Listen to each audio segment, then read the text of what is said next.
네, 여러분 오랜 시간 함께 해주셔서 감사드립니다. 자, 이제 세 번째 세션이 시작될 텐데요. 세 번째는 최자영 숭실대 교수님께서 좌장을 맡아 이커머스라는 주제로 토론을 진행하겠습니다. 그럼 최자영 교수님을 여러분 큰 박수로 맞아주시기 바랍니다. 네, 저는 마이크를 최 교수님께 넘기도록 하겠습니다.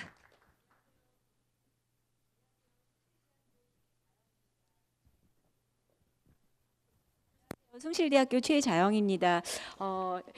오늘 이렇게 참석해 주셔서 반갑고요. 먼저 발제자 분들을 소개시켜 드리도록 하겠습니다. 먼저 오늘의 발제를 맡으실 베인앤컴퍼니의 강희석 파트너 분이십니다. 네. 두 번째는 이베이 코리아의 사업 기획실 실장을 맡으신 구자현 상무님이십니다. 다음은 판다코리아닷컴의 대표이사이신 이종식 대표이사님이십니다. 예, 마지막으로 티켓몬스터의 최고 전략 책임자를 맡으신 한재영 대표님이십니다. 다음은 이베이 코리아의 구자연 상무님께서 전자상거래 환경의 변화와 대응 전략에 대해서 간략하게 5분 동안 말씀해 주시겠습니다. 네, 안녕하십니까. 반갑습니다. 이베이 코리아의 구자연입니다. 방금 베인앤컴퍼니 강 파트너께서 굉장히 좋은 말씀 해주셨는데 저는 실제 그러면 이런 산업의 움직임이 업체 입장에서 플레이어 입장에서는 어떻게 받아들여지고 어떻게 저희가 대응을 하고 있는지에 대해서 좀 더 실제적인 말씀을 좀 드리도록 하겠습니다. 먼저 저희 회사에 대해서 사실 잘 모르시는 분들도 계실 것 같아요. 제가 저희 회사 소개를 하면 2번 정도 놀라시는데, 첫 번째는 이베이가 G마켓하고 옥션을 갖고 있었어? 라고 아직 모르고 계시는 분이 꽤 계세요. 근데 저희는 사실 10년 전부터 한국에서 사업을 하고 있었고 한국에서 가장 큰 오픈마켓인 G마켓과 옥션을 운영을 하고 있습니다. 이때 한번 놀라시고, 두 번째는 저희가 작년 기준으로 보면 약 거래 규모가 12조 정도 됩니다. 그래서 그 금액을 한번 들으시면 다시 한번 놀라시게 됩니다. 그래서 저희 회사는 그런 식으로 말씀을 좀 드리겠고요. 이 전자상거래 업체들은 약간의 이런 딜레마들이 있는 것 같아요. 아이덴티티가 과연 뭐냐? 우리는 유통이냐? 물건을 파니까 당연히 유통인데 요즘 뭐 드론에도 투자를 하는 회사들도 많이 생기고, 테크 회사인가? 플랫폼을 유지하려면 인터넷도 알아야 되고 테크에 대해서 기술도 알아야 되는데 테크 회사인가? 이걸 알아야 사실 우리가 어떤 방향으로 리소스를 투자를 하고 나갈 것이냐가 문제가 해결되는데, 요즘 이게 좀 더 복잡해졌습니다. 왜냐하면 물류 회사인가 우리는? 이 아마존이 뭐 보잉 항공기를 구매를 하는 날도 멀지 않은 것 같고, 금융회사, 예를 들면 일본에서 가장 큰 전자상거래 업체 라쿠텐 같은 경우에는 매출의 절반이 신용카드와 은행 업무, 인터넷 뱅크에서 나오고 있습니다. 그것을 전자상거래 굉장히 잘 에코시스템을 잘 버무려서 잘 만들었죠. 그래서 금융회사인가? 이런 아이덴티티에 대한 문제들까지 굉장히 많이 나오고 있는데요. 그래서 저는 일단 저희 회사 입장에서 이 전자상거래 환경이 굉장히 급속도로 변하고 있는데, 이 중에서 특히 중요한 몇 가지 키워드를 뽑아서 여러분들께 설명을 좀 드리고자 합니다. 첫 번째는 모바일입니다. 뭐 모바일 다들 알고 계시고 너무 어떻게 보면 진부하고 식상할 수도 있는데, 이제 모바일 한 줄로 PC에서 모바일화가 됐다라고 하지만 그 한 줄 의미는 저희 같은 이 회사 입장에서는 굉장히 많은 임플리케이션을 내포하고 있습니다. 과거에 저희가 매출이 가장 많은 일어나는 시간대는 9시였어요. 9시에 사람들이 출근하고 PC를 키면 그때부터 물건을 사기 시작했습니다. 점점 더 9시 매출이 줄어들었어요. 대신에 8시 매출이 늘어났습니다. 출퇴근을 하면서 지하철에서 버스 안에서 모바일 물건을 구매하게 되신 거죠. 그래서 저희는 그러면 물건을 이제 9시간이 8시 이전에 올려야겠구나 라고 생각을 하게 됐습니다. 그래서 일하는 프로세스 모든 게 다 바뀌게 됐습니다. 동시에 PC 시절에 저희가 물건이 4천만 개가 있습니다. 저희 SK가 4천만 개가 있는데 모바일에서 4천만 개를 어떻게 보여주지? 라는 고민이 생겼죠. 만약에 400개를 보여준다고 해도 10만 개 중에 한 개를 뽑아서 그 물건을 보여줘야 됩니다. 이 물건이 과연 고객들이 좋아할 물건인지, 이거 어떤 방식으로 보여줘야 될 것인지, 이러한 고민들이 많이 일어나게 되는 거죠. 그런데 모바일 같은 경우에는 특히나 고객들은 2가지 또는 3가지 정도만의 쇼핑 앱을 선택하게 됩니다. 그래서 그 탑 오브 마인드에 들지 않으면 사실은 굉장히 어려워지는 거죠. 두 번째 리테일입니다. 저희 동네 근처에 판교에 현대백화점이 생겼어요. 한번 가봤더니 지상에는 사람이 없어요. 근데 지하에 갔더니 이 백화점에 모든 사람들이 거의 다 몰려 있는 것 같습니다. 요즘 백화점에 물건 사러 가시는 게 아니라 백화점에 놀러 간다라고 표현하십니다. 백화점에 가서 맛있는 거 먹고 차 마시고 얘기하고 이러다 오는 겁니다. 물건은 가서 보고 들어와서 다시 온라인으로 구매를 하시는 거죠.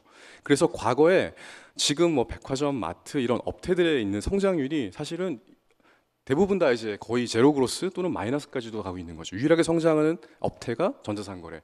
그래서 기존에 오프라인을 갖고 계시던 업체들은 지금은 저희랑 과거엔 적이었지만 경쟁하는 관계였지만 지금은 서로 협력을 하는 관계가 됐습니다. 서로 윈윈하는 한성이 된 거죠. 그러다 보니 자연스럽게 온라인 투 오프라인, 오프라인 투 온라인, O2O가 확장이 되고 있습니다. 세 번째는 브랜드입니다. 예전에 저희가 브랜드에 가서 입점하시죠라고 하면 오픈마켓은 싸구려만 파는 물건인데 우리가 왜 가냐. 근데 지금은 먼저 전화가 오세요. 외국에서 아예 본사에서 한국에 들어가려고 하는데 온라인으로 가는데 당신들이랑 같이 일하고 싶다. 이런 식으로 연락이 옵니다. 그래서 브랜드사들도 굉장히 관심이 많아졌고 반면에 저희가 해야 되는 것들은 이 브랜드들을 어떻게 우리 플랫폼 안에 그들이 원하는 방식대로 담아줄 그릇을 만들어낼 수 있을 것이냐. 이런 것들이 지금 주요한 과제로 남아 있습니다. 글로벌, 중국 굉장히 역직구 활성화돼서 제 주변에도 역직구 사이트 한번 하고 싶다고 하시는 분이 굉장히 많아요. 저는 사실 그 말씀 드리면 일단은 말립니다. 중국에서 역직구를 해서 성공을 한다는 게 얼마나 어려운지 저희는 굉장히 잘 알고 있습니다. 10년 전에 저희는 글로벌 사이트를 만들었고 10년 동안 계속 투자를 해왔습니다. 이제서야 그나마 약간 빛을 보려고 하고 있는 상황인데 중국 시장에서 저희가 굉장히 시장이 크다 보니까 조금만 뭐 쉐어를 먹어도 엄청나게 크지 않겠냐라고 생각을 하지만 모든 결제, 배송, 검색 모든 것들이 로컬라이즈가 충분히 되어야 됩니다. 그렇지 않으면 굉장히 힘든 시장입니다. 그래서 투자와 인내심을 갖고 접근을 해야 되는 시장이 바로 중국 시장이다라는 말씀을 좀 드리고 싶고요. 풀필먼트는 뭐 아까 아마존 사례도 있지만 저희 관점에서 보면 고객 입장에서 보면 사실 뭐 당일 배송, 직접 물류 다 좋습니다. 그만큼 좋은 서비스가 있을 수가 없지만 기업 입장에서 보면 과연 얼마나 지속 가능성이 있느냐, 그것을 우리 회사가 감내할 수 있느냐, 이것에 대한 고려가 분명히 있어야 된다고 생각합니다. 그래서 직접 퍼스트 파티를 하든 아웃소싱을 하는 썰 파티를 하든 하이브리드 모델을 가든 그 업체가 갖고 있는 가장 옵티멀한 솔루션이 뭔지에 대한 고민을 하고 들어가야 될 거다라는 생각을 좀 해보고요. 마지막으로 결제는 사실 온라인 쇼핑이 굉장히 큰 페인 포인트였습니다. 과거에. 그래서 지금은 굉장히 간편 결제가 활성화가 되고 있는 상황이라고 보이는데 앞으로는 지갑이 없는 사례가 분명히 도래하겠죠. 그래서 이거에 대한 대응을 어떻게 하느냐는 각 회사의 관심도와 역량에 따라 틀릴 텐데 뭐 참고로 저희 회사 말씀을 드리면 저희가 홍보를 많이 하진 않는 편입니다만은 저희가 작년부터 이제 스마일페이라고 하는 자체 간편 결제를 도입을 했는데 이제 1년 만에 과거 12개월의 그 거래 볼륨을 보면 이미 1조 2천억을 넘었습니다. 그래서 국내에서는 이미 거의 1, 2위 정도의 수위를 다루고 있다. 근데 앞으로 이 시장은 계속 진화돼 나갈 것이다. 라는 말씀을 드리고 싶습니다. 네, 시간 관계상 여기까지 말씀을 드리고 조금 더 깊은 얘기는 다시 토론 시간에 말씀하겠습니다. 감사합니다. 네, 이베이 코리아의 구자연 상무님께서 업체 간의 벽이 무너지고 있다. 그다음에 유통업에서의 여러 가지 중요한 이슈에 대해서 말씀을 해주셨고요. 다음은 판다코리아닷컴의 이종식 대표이사님의 간단한 발표를 듣겠습니다. 大家好，我是跨境电商潘达网的董事长졸리실 까봐 중국어했습니다.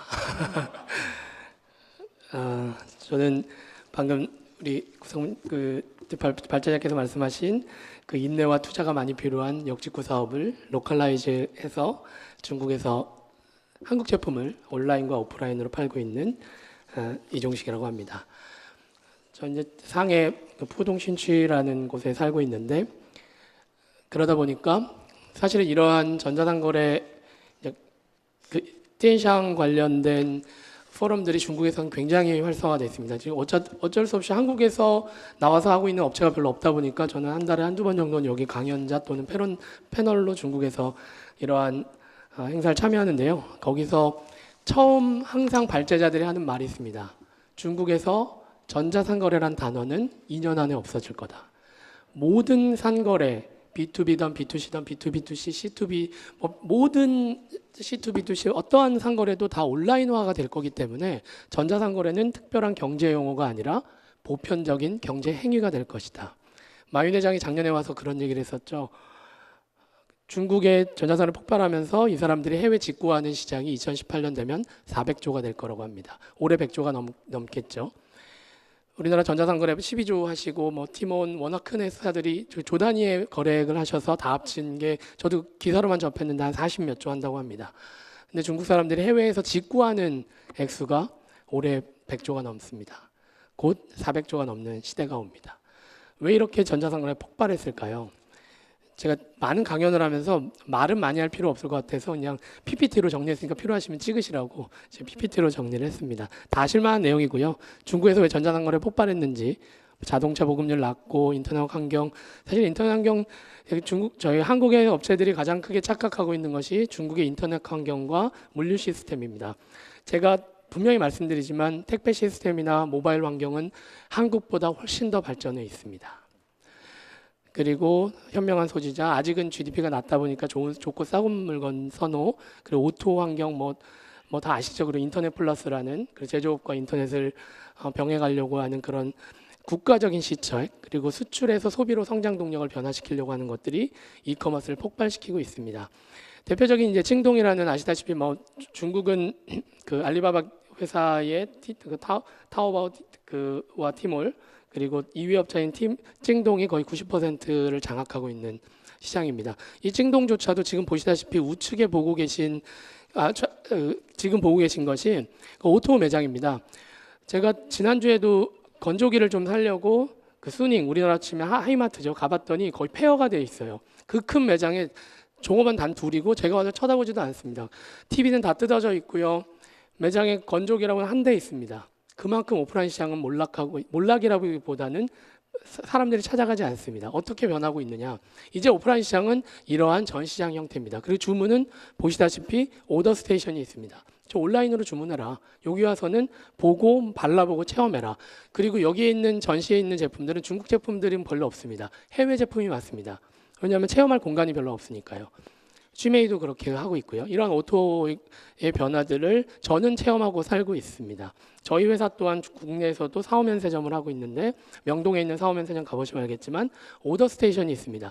바리바리 싸들고 중국으로 무겁게 가지 마라. 너 집에 도착했을 때쯤에 내가 배달해 줄게. 많이 구매하는 사람한테는 우리 온라인 쇼핑몰에서 사라 라고 저희가 얘기하고 있고요. 중국에서도 저희 6월달에 오토 매장을 엽니다. 그러면 왜 콰징팅샹, 왜 크로스보더 이커머스가 이렇게 곽강을 받고 있을까요? 요코의 증거가 뭐 아실 것 같고요. 자국 상품의 불신이나 짝퉁에 대한 논란 아실 거고요. 저희와 같은 저희가 사실은 저희만 해도 4, 5년 전만 해도 이베이나 또 아마존이다, 또 아이허브와 같은 데 가서 지금도 번역기 돌리면서 하죠. 영어 몰라도 합니다. 하지만 중국 사람들은 그럴 필요가 없어요. 저희 같은 해외 업체들이 다 중국말로, 중국의 알리페이, 저희 서버, 중국 모든 게 다 중국에 다 있습니다. 그냥 중국 사이트예요. 그렇게 하면서 한국 물건을 팔고 있습니다. 그리고 중국의 쇼핑 직구몰, 모든 쇼핑몰들이 다 티몰 글로벌, 찡동 글로벌, 뭐 모든 직구몰들을 그 우후죽순으로 열고 있습니다. 뭐 투명한 결제 할 필요 없죠. 저는 중국에서는 지갑을 안 들고 다닙니다. 모든 거를 위챗페이로 다 결제를 하고 있죠. 오토의 등장과 해외 배송에 대한 이해도가 이제는 넓어지고 있죠. 저희 명동 매장에 대한 설명이고요. 온라인 직구 시장이 그러면 얼마나 크게 변하고 있느냐는 추후 이제 토론 시간을 통해서 말씀을 드리도록 하겠습니다. 감사합니다. 네. 네, 중국 시장의 오토의 변화에 대해서 말씀을 해주셨고요. 마지막으로 티켓몬스터의 최고 전략 책임자이신 한재영 님께서 5분 동안 발표를 해주시겠습니다. 안녕하세요. 저는 티켓몬스터에서 전략을 총괄하고 있는 한재영이라고 합니다. 만나뵙게 되어서 매우 반갑고요. 저희 티켓몬스터에 대해서 간략하게 소개를 해드리면은, 저희는 창업한 지 6년 정도 된 어떻게 보면 이제 벤처 IT 회사이고요. 처음에는 레스토랑을 온라인에서 파는 사업으로 시작해서 피버팅을 열심히 해서 지금은 모바일로 여행 상품도 팔고 커머스 상품도 팔기 시작해서 올해는 약 3조 정도의 거래액을 모바일에서 팔게 되는 그런 어떻게 모바일 커머스 회사라고 보시면 될 거고요. 특히 저희는 이제 모바일로 거래되는 그 비중이 한 70% 정도 되는, 그래서 상당히 이제 모바일 포커스된 회사이고, 이제 그런 것들이 저희가 성장한 동력이라고 생각을 하고 있습니다. 그래서 오늘 강희석 파트너님께서 말씀을 해주셨는데, 저희가 생각하는 모바일 시장에 대해서 간략하게 먼저 말씀드리고 이어가겠습니다. 첫 번째로 지금 현재 그 모바일 커머스라는 시장은 이미 전자상거래에서 한 50% 이상 정도를 장악하고 있고 지금 약 25조 정도를 차지하고 있습니다. 근데 이게 불과 한 4, 5년 사이에 한 3배 정도, 그래서 한 80조 정도 될 시장이라고 보고 있는데, 사실 어떤 단일 시장이 3배 정도로 3, 4년 사이에 크는 거는 쉽게 발생할 수 있는 일이 아니기 때문에 과거의 유통시장이 온라인화됐고 또 기업화된 것처럼 또 다른 이제 변혁이 발생한다고 생각하고 저희는 여기에 기회가 크다라고 생각하고 있습니다. 참고로 이 시장이 얼마나 큰지를 좀 비교를 해드리면은 그 한국은 2019년에 약 100조 정도의 전자상거래 시장을 예상하고 있는데 지금 투자가 물밀듯이 이어지는 인도네시아 시장도 사실 그거의 5분의 1밖에 되지 않고 그 인도 시장도 절반밖에 되지 않습니다. 심지어 우리가 되게 크다고 예상하고 있는 일본 시장도 그 저희 정도의 규모이기 때문에 저희 한국 전자상거래 시장, 특히 이제 모바일 커머스의 시장이 매우 잠재력이 높다고 생각을 하고, 저희는 여기서 이제 가장 그 성장하는 동력이, 과거에는 사실 나는 상품을 사겠다 하면 오프라인 매장을 가거나 아니면 온라인 사이트에 가서 물건을 샀었는데, 모바일에서는 물건을 사려는 뚜렷한 의지가 없더라도 직접 와서 둘러봅니다. 지하철에서 또는 잠자면서 나는 원래 게임이나 뉴스를 보던 시간에 쇼핑을 가야겠다 해서 이제 사람들이 물건을 쇼핑하기 시작하는 것이고, 이게 보통 소위 큐레이션 커머스라고 말씀을 드리는데, 이것이 이제 시장을 촉발시킨 원인입니다. 사람들은 혹자는 이게 충동 구매라고 생각하는데, 제가 이제 고객들의 머리를 열심히 들여다보니 많은 고객들은 머릿속에 계획 구매들이 잠재되어 있습니다. 다만 이런 상품을 먼저 제시함으로써 그런 계획 구매들이 사전에 유발되고 그것이 이제 구매를 앞당겨 오는 것이기 때문에 이제 기다리는 구매 그 쇼핑이 아니라 먼저 제시하는 쇼핑으로 발전되고 있다고 생각이 되어지고요.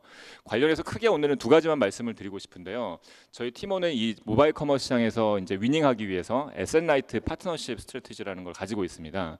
그 사실상 모바일 커머스가 어떻게 잘할까요라고 물어보면은 그 상품의 공급부터 기술부터 배송, 결제, 고객 서비스 이런 걸 다 잘해야 된다고 말씀을 드리는데, 사실 모든 것을 다 잘하는 전략은 존재하지 않는다고 생각하고, 여기서는 이제 선택과 집중이라는 트레이드오프가 발생합니다. 그래서 기본적으로 저희는 배송하고 결제가 매우 중요하다고 생각하는데, 여기에 투자를 함으로써 가격을 높이는 일이 발생한다라면은 사실 그거는 어떻게 보면은 작은 것을 얻기 위해서 큰 것을 희생한다고 생각이 되어지고요. 아까 이제 강 파트너님께 말씀해 주기를 배송 속도가 중요하다고 말씀해 주셨는데, 저희는 시장을 좀 다르게 이해하고 있습니다. 실제 고객들한테 물어보면은 배송이 빠르면 좋죠, 빨리 오면 좋죠라고 말하지만은, 그게 가격을 올려가면서까지 빨리 올 거냐라고 물어보면은 그건 싫다고 말하는 사람이 한 80% 정도 넘습니다. 그래서 실질적으로 저희가 이제 배송 서비스를 혁신하기 위해서 저희는 문제를 정의할 때, 우리나라의 배송 인프라가 과연 미국이나 중국처럼 그 땅덩이 넓어가지고 오래 걸리는 배송이냐고 보면은 그렇지 않다라고 진단을 했고, 사실 우리나라에는 한 1,500원 정도만 주면은 1.6일 내 배송해주는 택배 인프라가 엄청나게 잘 깔려 있습니다.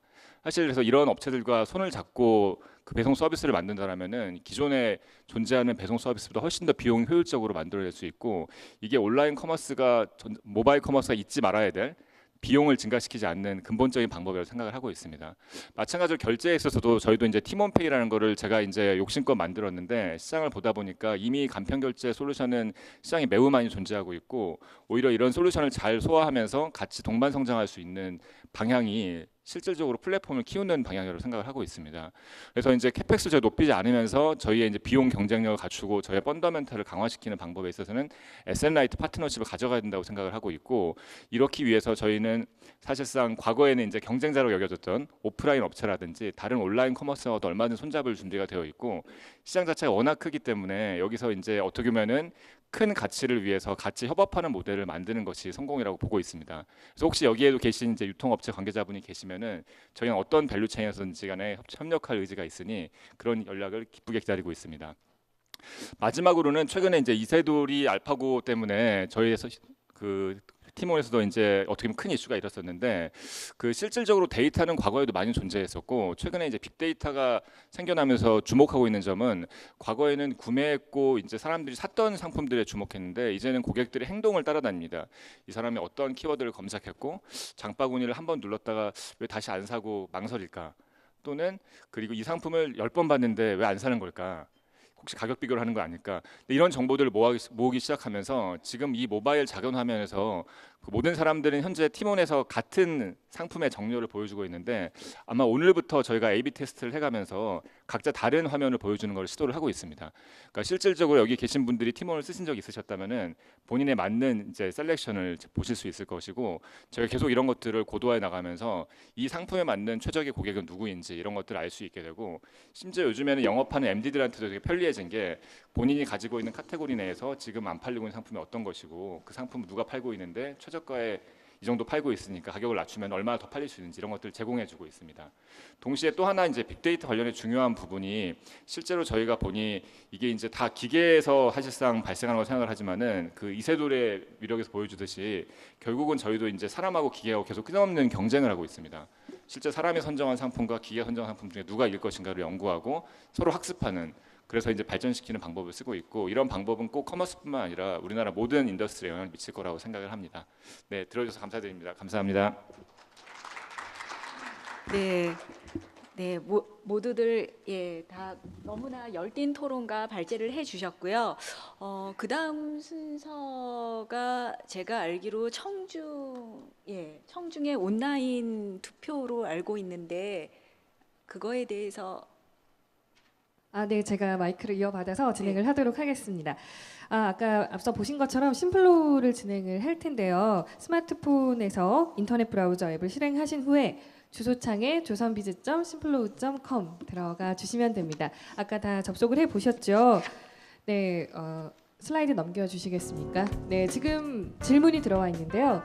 현재 전체 소매 매출에서의 온라인 비중이 약 10%로 수준인데 향후 3년 안에 어느 정도까지 확대될 것이라고 예상하십니까? 라는 질문에 답변을 해주시면 되고요. 지금 응답자 수가 빠르게 늘어나고 있죠. 자, 두 번째는 현재 온오프라인 유통업체들이 유통 혁신을 위해 가장 중점적으로 투자해야 할 부분이 무엇이라고 생각하십니까? 라는 질문에 지금 역시 응답을 해주고 계신데요. 배송, 결제, 글로벌 진출, 또 온라인 플랫폼 소비자 구매, 편리성을 위한 투자 이렇게 보기가 있습니다. 자, 지금 많은 분들이 함께 해주고 계신데요. 아까 두 번째 세션보다 응답자 수가 조금 더 많죠. 네, 약 40분 정도 지금 응답을 해주셨는데 네, 더 올라가고 있네요. 더 이상 올라가지 않는다면 결과를 한번 보도록 하겠습니다. 네, 좀 생각을 해보시고 지금 응답을 해주시는 것 같은데요. 지금 네, 결과 보여주셨는데 보시는 것처럼 향후 3년 안에 어느 정도까지 확대될 것인가 30% 정도를 가장 많은 분들이 응답을 해주셨어요. 네, 앞에 보이시죠? 지금 좌장분들과 패널 분들은 앞에 있는 TV를 봐주시면 되겠습니다. 네, 그리고 두 번째 질문 같은 경우에는 네, 중점적으로 투자해야 할 부분 4번. 온라인 플랫폼 소비자 구매 및 편리성을 위한 투자가 가장 많은 답변을 얻었네요. 네, 참여해 주셔서 감사드리고요. 저는 다시 마이크를 교수님께 넘기도록 하겠습니다. 네, 자, 이 질문에 대해서 일단 토론을 진행하고자 합니다. 먼저 첫 번째 질문이 앞으로 온라인에 대한 비중이 어디까지 확대될 것이냐에 대한 질문에서 30%까지 확대될 것이다라는 응답이 가장 많았는데요. 강희석 파트너님, 이 질문에 대해서 어떻게 생각하십니까? 이 응답에 대해서 앞으로 어떻게 예상을 하고 계십니까? 네, 저는 대중의 지혜를 믿어요. 30%까지 가지 않을까 싶네요. 근데 저희들이 사실은 다른 크고 작은 프로젝트들을 통해서 많은 이 오프라인 그리고 우리 여기 와 계신 것 같은 이런 온라인의 이 유통에 몸담고 계신 기업들이 저 질문을 굉장히 궁금해하세요. 근데 저희가 바라보는 뷰는 사실 25%를 약간 상회하고 30%를 약간 밑돌 거라고 하는 정도의 이 추정을 가지고 있습니다. 네. 티켓몬스터의 는 어떻게 생각하시나요? 네, 사실 이제 뭐 답을 정확히 맞추는 것보다는 저게 이제 어떤 카테고리에서 올 것인가가 제일 궁금할 것 같은데요. 이미 이제 아까 공산품 같은 경우는 상당히 많이 왔고 사실 가격 비교가 가능한 상품들은 30%가 더 넘어갈 거라고 생각을 하고 있습니다. 실질적으로 요즘에는 이제 이미 브랜드로 검증된 제품을 비싸게 사는 거에 대해서 소위 이제 호갱이라고 하면서 사람들이 그걸 이제 매력적이지 않다라고 판단하고 있기 때문에 그런 카테고리 더 빨리 올라갈 거라고 생각하고 있고, 그리고 심지어 이제 여행 같은 경우도 상당히 온라인으로 많이 진행돼 가지고 그런 부분도 더 공격적으로 올라갈 텐데, 지금 가장 느린 분야가 사실상 이제 신선식품 부분입니다. 그래서 이 부분도 저희는 계속 온라인화 시키려고 노력을 하고 있는데, 여기는 마찬가지로 신선식품의 배송에는 많은 캐펙스와 그 투자가 필요하기 때문에 이게 비용이 올라가면서 어려운 점이 존재하는데, 전 여기에도 계속 새로운 스타트업과 시도가 되어지기 때문에 조만간 뭔가 가시적인 성과가 있지 않을까라고 생각을 합니다. 저는 저 숫자가 그렇게 중요한 건 아니라고 생각을 하고요. 뭐 30%가 될 수도 있고 더 이상이 될 수도 있다고 생각하는데, 지금 뭐가 온라인에서의 이 커머스를 드라이브 하느냐고 보면 PC가 아닌 모바일이거든요. 그러니까 결국은 모바일이 어디까지 대체가 가능할 거냐라는 거를 보면 될 것 같아요. 근데 아마 단순한 산수일 것 같은데, 지금 뭐 성장률하고 3년 동안 그 성장률이 급격하게 바뀌지 않는다고 보면 전체 이제 뭐 오프라인 온라인 비중에다가 그걸 곱해 보면 아마 대충 비율이 나올 것 같은데요.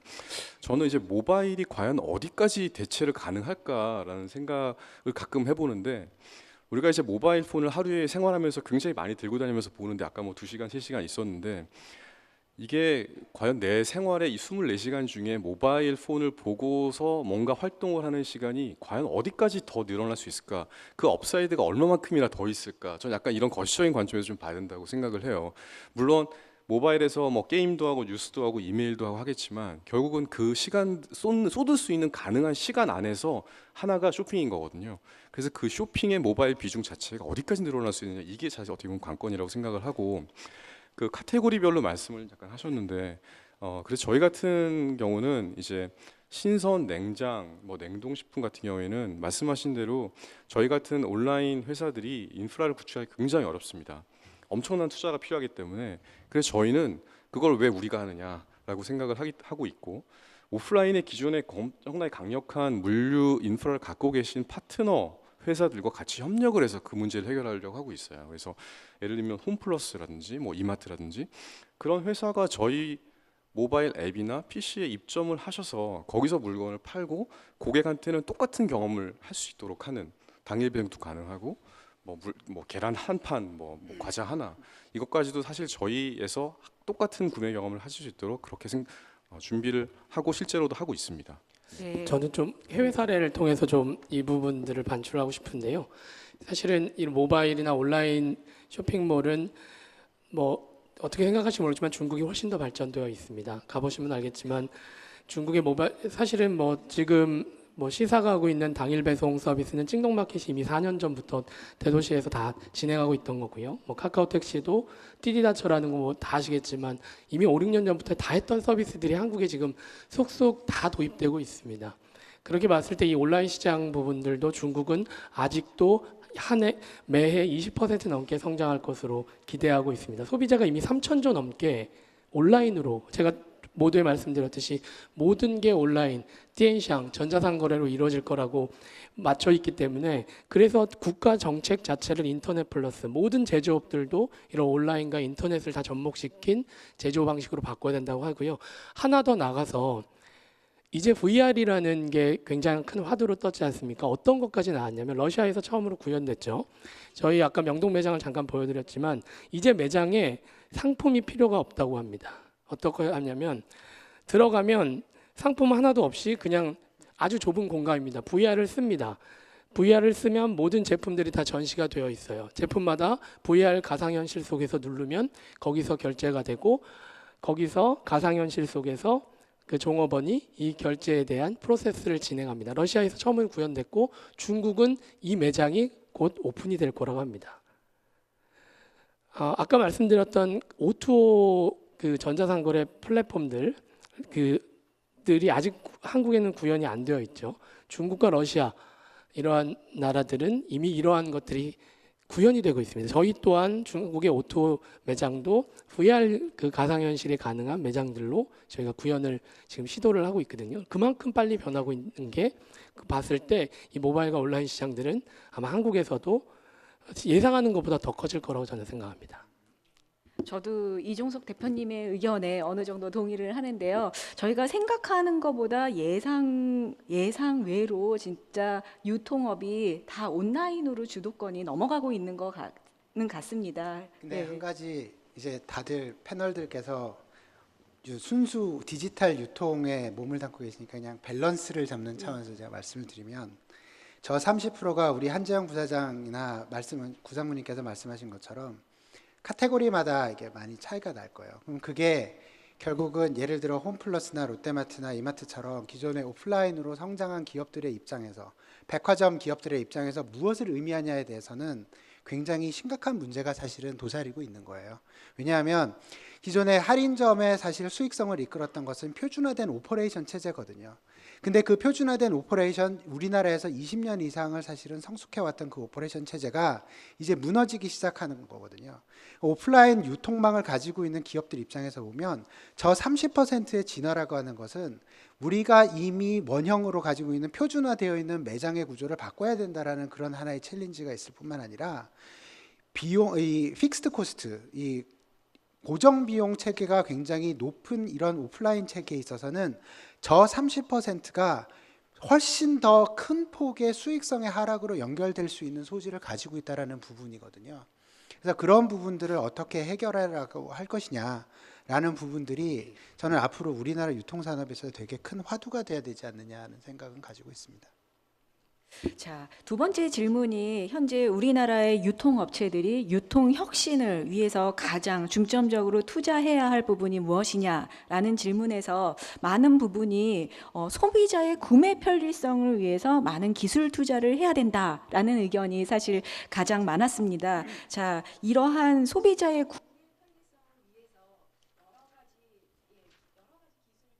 같은데요. 아까 빅데이터에 대한 부분을 말씀해 주셨는데 혹시 이 부분에 대해서는 어떻게 생각하십니까?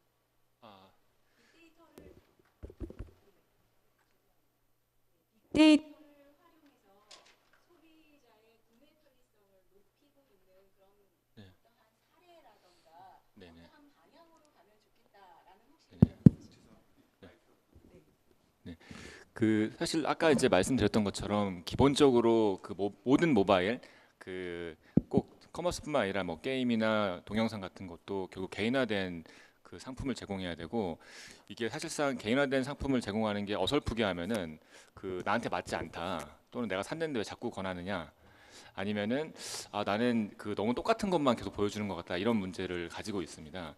그래서 기술적인 것들이 준비되었지만 여기에는 이제 비즈니스 인사이트가 결합이 돼야 되고, 최근에는 그 데이터 사이언스를 하시는 분들이 이 데이터를 어떻게 활용할 것인가에 대해서 문제를 정의하고 가설을 세우고 사실 그걸 데이터를 검증하는 쪽으로 흐르고 있습니다. 실제로 이렇게 접근하면 안 되는 부분이, 많은 오해가 빅데이터를 쓰시는 엔지니어들이 모여가지고 데이터가 많아졌기 때문에 그 데이터의 홍수 속에서 기술과 어떻게 보면은 데이터를 핸들링하다 보면은 본질을 많이 이제 놓치고, 기술이 이제 어떻게 기술을 위한 기술을 만들어진 경우가 있는데요. 그럴 때 이제 비즈니스를 하시는 분들이 여기서 뭐가 필요한지에 대해서 명확하게 정의하고 같이 문제를 해결하는 그런 시도가 필요하고요. 제 생각에는 올해 정도면은 대부분의 많은 커머스들이 상당히 개인화된 서비스를 제공할 것이고, 여기에 따라오지 못하면은 사실 이제 경쟁력이 많이 약화될 거라고 생각을 합니다. 네. 혹시 또 다른 분들은 이 경쟁력 강화를 위해서 이러한 거는 중점적으로 투자를 할 필요성이 있겠다라는 다른 의견은 혹시 없으신가요? 네, 뭐 저는 중국에서 왔으니까 중국 얘기를 계속 하겠습니다. 중국은 뭐 일단 뭐 마윈이 얘기했죠. 이제 DT 시대로 간다 그래서 데이터, 방금 말씀하셨던 자기들이 게더링한 데이터들을 어떻게 쇼핑 편의적으로 활용할까, 거기에 돈을 많이 투자하는 것도 있고요. 그 다음에 안전에 대한 부분들도 굉장히 많은 투자가 좀 이루어지고 있습니다. 왜냐하면 쇼핑은 결제와 연동이 되기 때문에요. 그 다음에 가장 중요한 이제 판매와 서비스 솔루션 부분에 엄청난 투자들을 합니다. 지금 가장 그 핫한 그 직구 쇼핑몰이죠. 중국에서 가장 크고 있는 샤옹슈라는 쇼핑몰을 보시면, 우리처럼 그 쇼핑몰이 딱 구현했을 때 상품들이 먼저 뜨지 않습니다. 우리 뭐 예를 들면 인스타그램과 같은 그 커뮤니티가 먼저 뜨고, 커뮤니티에 소비자들이 자기가 좋아하는 제품들을 올리고, 거기서 가장 그 많이 올라온 제품들만 소싱을 해서 판매하는 사이트인데 뭐 한 달에 500억 넘게 팔고 있습니다. 제품 수도 몇천 가지밖에 없어요. 근데 거기 쇼핑몰 한번 그 구현된 걸 보시면요. 그 자기가 올린 사진에 옷들이나 이런 신발 이런 것들을 다 자기가 지정을 해서요. 뭐 내가 나이키를 신고 있으면 나이키 뭐 다 지정을 해서 사진 속에 그런 가상현실처럼 다 하나씩 다 누를 수 있습니다. 그러면 그 상품에 대한 정보나 그 상품을 다른 사람이 커멘트한 것들이 다 게더링이 됩니다. 이러한 한국에서는 듣도 보지 못한 서비스들이 중국에서는 매일매일 팡팡 터지고 있습니다. 이런 곳들에 많은 벤처들이 도전을 하고 있고 많은 투자들이 이루어지고 있어요. 이러한 쇼핑 편의성, 서비스, 판매 솔루션에 대한 투자들이 중국에서는 많이 이루어지고 있습니다. 네. 빅데이터에 대한 말씀을 잠깐 다시 드리면 빅데이터를 잘 활용하려면 두 가지인 것 같아요. 근데 제가 보기에는 아직은 우리나라에서는 빅데이터는 정말 아직도 초기 단계이고 이제 막 이제 시작을 하는 단계인 것 같습니다. 두 가지 요소 중에 첫 번째는 일단 데이터가 의미 있는 데이터가 있어야 된다고 생각하는데 garbage in, garbage out이라고 좋은 데이터가 아니면 양질의 아웃풋 퀄리티 있는 인사이트를 얻지를 못하는 경우가 많은데 사실은 이 데이터라는 게 조금 뭐 몇 번 해보고 그 데이터를 갖고 결론을 낸다는 게 굉장히 섣부른 위험이 있을 수 있습니다. 그래서 이게 오랫동안 축적되어 온 양질의 데이터를 갖고 있느냐 없느냐가 첫 번째 이슈인 것 같고요. 두 번째는 이 데이터를 어떻게 인사이트로 이해를 할 것이냐 이 문제인데 이거는 제가 볼 때 데이터에 대한 이해라기보다는 인간에 대한 이해가 먼저 돼야 될 것 같아요.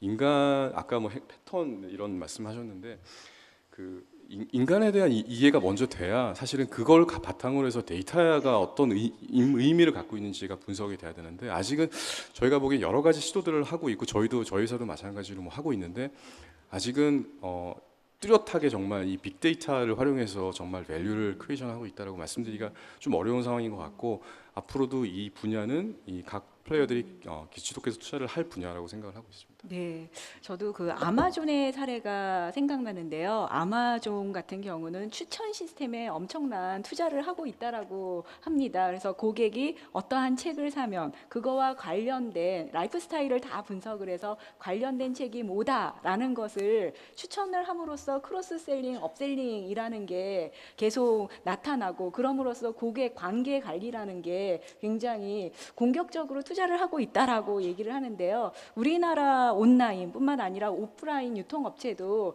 이러한 R&D 투자 비용이라는 게 앞으로 더 늘어나야 되지 않을까. 아마존 수준까지는 늘어나야지 글로벌한 경쟁력이 생기지 않을까라는 생각이 듭니다. 예, 마지막으로 혹시 청중 쪽에서 질문이 혹시 있으신가요? 질문이 네, 이쪽. 네. 저희가 마이크를 가져다 드리도록 하겠습니다. 뒤쪽에서 마이크를 좀 가져다 주시겠어요? 네, 아니요. 뒤에 바로 마이크가 준비되어 있습니다. 네. 예, 안녕하세요. 한국무역협회에서 왔습니다. 재미있게 잘 들었습니다. 약간 저속 기어의 질문일 수도 있습니다. 이야기를 들으면서 그 정부의 역할이 빠져 있네요. 정부나 아니면 저희 무역협회와 같은 지원기관, 뭐 좀 디지털 경제 활성화를 위해서 뭐 할 게 없을까요? 또 만약에 특히 이건 진짜 하지 말아라 하는 그런 것이 있다면 말씀해 주시고 비판적으로 이야기하시면 더 기쁘게 듣겠습니다. 감사합니다. 그래서 업계에서 하셔야 되는 거 아니에요? 네, 업계가 실질적으로 피부에서 업계에서 느끼고 두려워하고 있으실 것 계실 같은데요. 저는 이제 정부 하도 많이 불려다녀갖고요. 거기서 입 바른 소리 했다가 욕도 하도 많이 먹어서 요즘은 맨날 가면 얼마 전에 유일호 부총리 불렀을 때도 가서 다시는 안 불러주실 것 같아서 입 바른 소리 하고 갑니다. 비행기 값이 아까워서요 그랬는데 약간 무역 주권적인 얘기를 좀 한번 해볼까요? 지금 여기 제조사에서 오셨겠지만 이제 모든 상품 기획 단계부터 중국이라는 가장 큰 시장, 동남아라는 또 신흥 시장을 염두에 두고 상품을 만드실 겁니다. 그럼 어떻게 파실 수 있을까요? 두 가지 방법입니다. 중국의 대형 플랫폼들에 입점하는 방식이죠. 근데 그 입점하는 방식이 몇 년 동안 겪어보셨지만 입점비만 떼이고 전혀 노출도 안 되고 노출하라 그러면 또 몇 천만 원 내라고 하고 그래서 제가 얼마 전에 그 주영환 장관 앞에서 얘기했다가 기사가 크게 됐죠. 정부가 역직구 활성화한다 해서 마윈배만 불려줬다. 맞습니다. 그게 지금의 현실입니다. 왜냐하면 수십억 개의 제품이 있는데 입점했다고 노출되지 않습니다. 그러면서 정부에선 저한테 그래요. 내 보령 회장 만났더니 겁나 잘 팔린다는데. 정말 어이없는 얘기죠. 보령이든 아모레퍼시픽이든 LG생각 이게 십몇 년 동안 유통 라인 다 있고요. 그런 회사들은, 그런 대기업들은 이미 그런 대형 쇼핑몰에서 못 모셔서 안달이에요. 좋은데 위치 못 시켜서 안달입니다. 제품만 제발 달라. 설화수 좀 달라. 그러면 나머지 99%의 중소기업은 어떻게 살아나갑니까? 브랜드력 없죠. 자금력 없죠. 저희 같은 토종 플랫폼들 그리고 한국에 있는 플랫폼들이 해외 진출의 역직구에 너무 많은 투자와 인내력이 필요하지만 해야 되는 이유가 바로 여기 있습니다. 저희 입점비가 있을까요? 아무것도 없습니다. 저희가 공짜로 번역까지 해주면서 저희 돈 써가면서 미친 척하면서 팔고 있습니다. 늘 하는 얘기지만 역직구나 해외 그 수출 활로를 확대한다고 하면서 지금 하고 있는 것들은 정부의 정책들은 대부분 해외 쇼핑몰들 그냥 CEO 한번 불러서 악수 한번 하고 그 사람들한테 입점비 수억 원 몰아주고 제조업체들은 눈물 흘리면서 대표님들 우리 회사 또 찾아옵니다. 하나도 안 팔려요. 정말 가슴 떨리게 찾아오세요. 얼마나 안타까우면 저희한테 찾아오시겠어요. 뭐 여기 대형 쇼핑몰, 저도 쇼핑몰 협회 이사로 있지만 쇼핑몰 협회에 계신 분들도 되게 힘들어하세요. 해외 진출하는 거 10년 동안 지마켓도 정말 많이 노력을 하고 계시지만 정말 어려운 일입니다. 하지만 안 한다면 이제 그 많은 제품들 어떻게 팝니까? 중국 대형 업체들이 원하는 제품, 원하는 가격 그들한테 다 휘둘리게 됩니다. 99%의 중소기업이. 좀 그런 안타까움으로 중국에서 장사하고 있습니다. 저는 약간 국내 얘기를 짧게만 좀 얹으면요. 제가 저 스스로 공무원 출신이긴 하지만 이 정부의 규제에 대한 근본적인 철학의 변화는 좀 필요하다고 봅니다. 두 가지 측면인데 하나는 지금 현재 유통산업발전법을 포함해서 유통을 규제하고 있는 굉장히 많은 법률들은 시장 지배력이 특정 업체에게 몰리는 것을 굉장히 방지하는 쪽으로 가 있어요. 근데 우리나라의 유통업이 왜 미국에서 이루어지고 혁신보다 뒤떨어지느냐의 문제는 사실은 그런 방식으로는 해결할 수가 없습니다. 오히려 우리가 그 성공을 정부 정책의 성공을 가늠하는 성공의 정의 자체가 지금 기존에 있는 오프라인 기반의 유통 3사에 대적할 만큼 큰 새로운 혁신적 유통기업들이 등장할 수 있느냐라고 하는 그 관점으로 사실은 정의가 다시 돼야 된다고 봅니다. 그렇기 때문에 뭐 영업 규제니 출점 규제니 하는 그런 규제적 행정에서부터 사실은 혁신을 굉장히 조장시키는 조장 행정으로의 변화 방향이 하나가 필요하다고 보고요. 두 번째는 온라인의 페이먼트 시장에서 사실은 많이 벌어지는데 우리나라의 정부는 만일의 경우 저스틴 케이스에 대한 걱정이 많습니다. 사고 나면 어떡해? 누가 돈 떼먹으면 어떡해? 그거에 대한 걱정이 많습니다. 그렇기 때문에 여러 가지의 규제와 이런 부분들이 들어가면서 소위 말하는 액티브 X와 같은 그런 논란이 벌어지는 거죠. 근데 혁신이 실제로 이루어지기 위해서는요, 그걸 풀어야 됩니다. 그리고서 사후적으로 발생하고 있는 문제들을 우리가 보정하고 추적하고 수정해 갈 수 있는 그런 방식으로의 어떤 정책 방향의 변화가 필요한 거 아니냐라는 저는 그런 생각을 좀 하고 있습니다. 오버가 됐는데 마지막으로 한 말씀 해주시기 바랍니다. 이 대표님께서 되게 속 시원하게 말씀을 해주셨는데 저도 사실은 저희 회사에서 10년 전부터 하고 있는 글로벌샵을 제가 이제 보고 있는 사업 중에 하나인데요. 굉장히 어렵습니다. 정말 중국 시장은 제가 볼 때는 중국은 약간 공정위 같은 기관이 있는지 없는지 모르겠지만 있겠죠 물론. 근데 타오바오 티몰에서 입점을 해서 물건을 팔다가 저희가 이제 JD로 들어가려 그러면 못하게 막습니다. 알아서 해. 네. 들어가면 어떻게 되는지 알지? 그리고 11, 12일 엄청나게 물건 많이 팔렸잖아요. 저희가 물건 팔려고 하면 기본이 최소한 30% 정도의 마진 다운을 해야 됩니다. 그래야지 노출을 시켜줍니다. 기본적으로. 무료 배송은 기본이고요. 그러다 보니 실제로 들어가서 돈을 버는 회사가 정말 중국의 제조 라인을 갖고 물건을 만들어서 마진의 폭을 어느 정도 가져갈 수 있는 대기업 정도가 아니면 굉장히 힘들어요, 사실. 티몰에 오픈하면 샵 오픈하면 주문 쇄도할 것 같았는데 하나도 안 들어옵니다, 정말로. 노출도 안 되고요. 그래서 이런 상황에서 참 이제 그분들도 저희도 뭐 그런 중소 이제 판매자 셀러분들이랑 같이 힘들게 이제 하고 있는데 그런 측면에서 정부 역할이 무엇이냐라고 물어보시면 솔직히 말하면 저랑 아마 이 대표님이 크게 기대 안 하는 게 정답일 것 같아요. 오히려 네 그냥 알아서 할게요. 제가 규제만 하지 중소기업 말아라. 대신 팔아주니까 돈을 주세요. 네. 제가 대신 마케팅해주고 대신 내니까 돈을 주시면 됩니다. 쓸데없는 돈 쓰지 마시고. 네.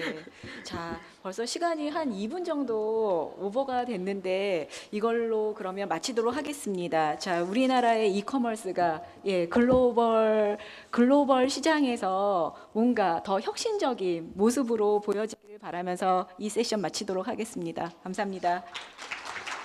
네, 고맙습니다. 수고해주신 좌장과 토론자 여러분께 다시 한번 뜨거운 박수 부탁드립니다. 네, 고맙습니다.